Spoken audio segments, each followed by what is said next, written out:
Shin Tae-yong menemukan The Next Boa Solosa. Jika dibutuhkan, Shin Tae-yong bisa mengandalkan jasad The Next Boa Solosa saat timnas Indonesia tandang ke markas Australia di matchday ke-7 Grup C kualifikasi Piala Dunia 2026 Zona Asia yang berlangsung di Sydney Football Stadium, Kamis 20 Maret 2025. Lantas, siapa pemain yang dimaksud? The Next Boa Solosa yang dimaksud adalah winger Persipura Jayapura, Ramai Rumakiek.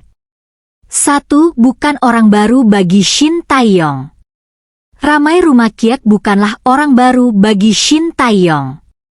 Ia sempat menjadi pemain andalan Shin Tae-yong saat timnas Indonesia mengarungi 2 laga melawan Taiwan di playoff kualifikasi Piala Asia 2023, menjalani Piala AFF 2020 dan 2 pertandingan uji coba melawan Timor Leste pada Januari 2022. Total dalam periode tersebut, Ramai Rumakiek mencetak 3 gol dari 12 penampilan bersama timnas Indonesia. Sayangnya, Ramai Rumakiek melakukan tindak indisipliner ketika timnas Indonesia U23 asuhan Shin Tae-yong bersiap menjalani SEA Games 2021 Vietnam yang dilangsungkan pertengahan 2022. Masuk dalam daftar panggil, Ramai Rumakiek mangkir. Kondisi itu yang membuat Shin Tae-yong naik pitam dan langsung mencoretnya. Rumakiek tidak bisa main di SEA Games. Kami sudah melayangkan surat pemanggilan, dia tidak respon sama sekali. Jadi saya harus berikan sanksi kepada Rumakiek, ujar Shin Tae-yong, mengutip dari laman PSSI. 2. Shin Tae-yong orang yang suka memberi ampunan.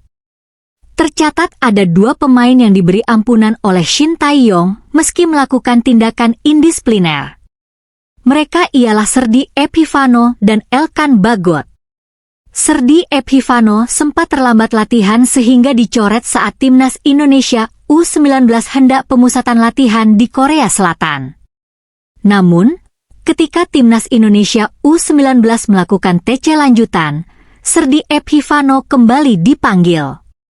Sayangnya, ia lagi-lagi melakukan indisipliner karena ketahuan keluyuran tengah malam. Sementara Elkan Bagot mangkir dari panggilan saat timnas Indonesia bersiap menjalani 3 laga pamungkas babak kedua kualifikasi Piala Dunia 2022 Zona Asia pada Juni 2021. Setelah Elkan Bagot meminta maaf, Shin Tae-yong kembali memanggil bek bertinggi badan 196 cm itu.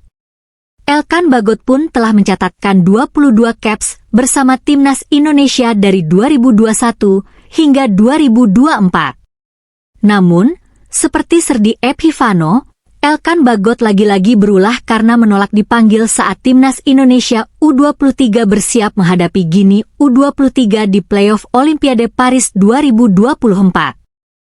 Tercatat ada 2 pemain yang diberi ampunan oleh Shin Tae-yong meski melakukan tindakan indisipliner. Mereka ialah Serdi Epifano dan Elkan Bagot. Serdi Epifano sempat terlambat latihan sehingga dicoret saat timnas Indonesia U19 hendak pemusatan latihan di Korea Selatan. Namun, ketika timnas Indonesia U19 melakukan TC lanjutan, Serdi Epifano kembali dipanggil. Sayangnya, ia lagi-lagi melakukan indisipliner karena ketahuan keluyuran tengah malam. Sementara Elkan Bagot mangkir dari panggilan saat timnas Indonesia bersiap menjalani 3 laga pamungkas babak kedua kualifikasi Piala Dunia 2022 Zona Asia pada Juni 2021. Setelah Elkan Bagot meminta maaf, Shin Tae-yong kembali memanggil bek bertinggi badan 196 cm itu. Elkan Bagot pun telah mencatatkan 22 caps bersama timnas Indonesia dari 2021 hingga 2024. Namun, seperti Serdi Epifano, Elkan Bagot lagi-lagi berulah karena menolak dipanggil saat timnas Indonesia U23 bersiap menghadapi Guinea U23 di playoff Olimpiade Paris 2024. Terima kasih sudah nonton, update terus berita-berita terbaru di Buat Makan TV. Sampai jumpa.